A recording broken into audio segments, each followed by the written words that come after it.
Rise and shine, 6 o'clock here on this Thursday. Happy birthday, America. It is the 4th of July. I hope everybody has a great holiday today. A holiday that may be spoiled by a little bit of rain, John. You got to plan around what's going on today. You got to plan around it. You got to keep the vibes high, though.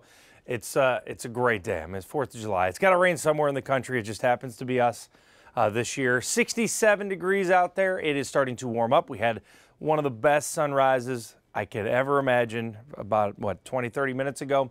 So if you guys didn't see it, I put it on Twitter and Facebook if you want to catch that. It's amazing. 58 in Brainerd, 68 in Marshall. You see that warm up? That's the warm front that is driving up showers. Actually got a couple of showers right now down towards Mankato, already starting to come in here. So it looks like areas near Glencoe already coming into Belle Plaine and Jordan. Some showers coming into that southwest metro. This is round one. It's a little earlier than expected. Maybe that shifts up the rain and gives us some dry time during fireworks. We'll talk about that in your forecast. Cece. Good morning. Happy Thursday. Live look here in the Bloomington-Richfield area along 494. You see drivers are few as the holiday weekend is approaching. Today you can see it's a really good time to be out on the roads because people are at home. You know, if you're going out on the roads, though, I will have the best and worst time to be out there as you're headed to different places. I'll have that next. But right now would be a good time to head out. Jason. All right, good advice there, Cece. Thank you. Turning now to our top story. For the first time in 5 years, Minneapolis's Red, White, and Boom celebration is back in full force. That's, of course, if the rain holds off tonight. The city and police are also hoping to avoid scenes like this from the last 2 years. You'll remember this. Hundreds of people shooting fireworks in every direction, including at marked emergency vehicles. In one incident last year, police arrested 16 people, including 11 juveniles. Our Michelle Beck is live at Mill Ruins Park. And Michelle, what is the plan here tonight to keep people safe? Well, Jason, you saw that video. Pretty crazy stuff happening over the last couple of years. And that's why police say it is all hands on deck to make sure what you just saw in that video doesn't happen again. They're going to start by closing roads up and down the river, also around Bedeh-McCoska. Hopefully that'll prevent chaos like the one in this video where hundreds of people were shooting fireworks, including at police. Across multiple law enforcement agencies, this is the big idea that with the return of Red, White, and Boom, weather permitting, of course, young people will choose a real fireworks show over mayhem.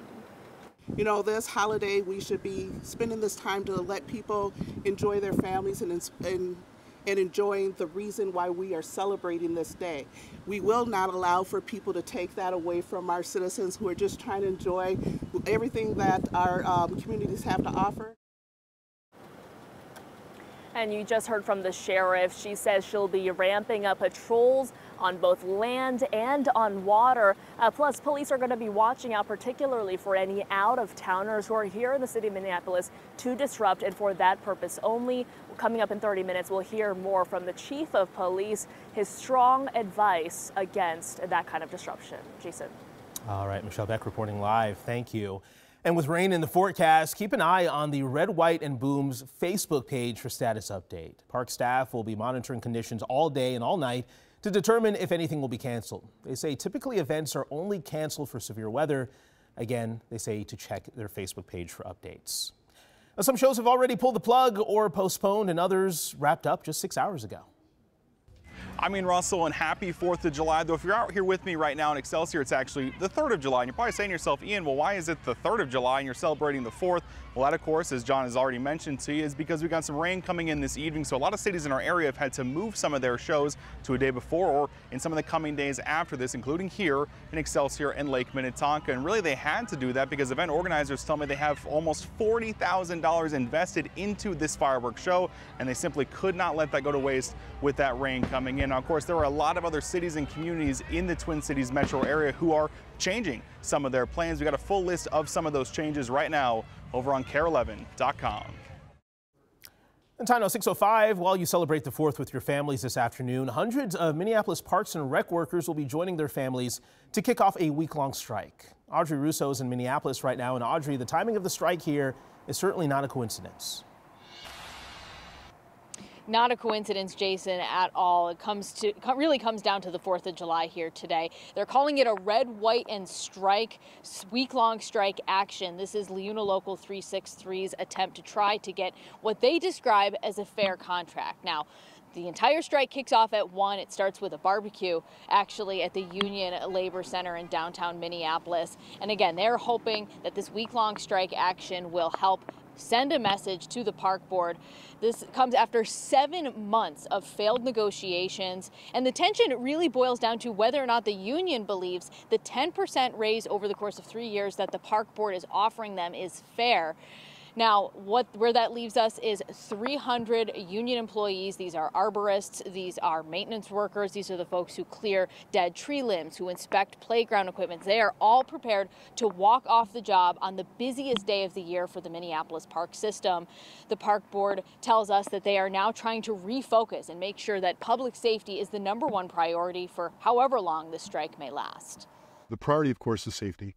But the reality, too, is that we have to make sure we provide trash pickup and cleaning and all those kind of things that the residents require of us. And so we are planning for that. We'll do our very best to maintain those services, and we're as prepared as we can be for it.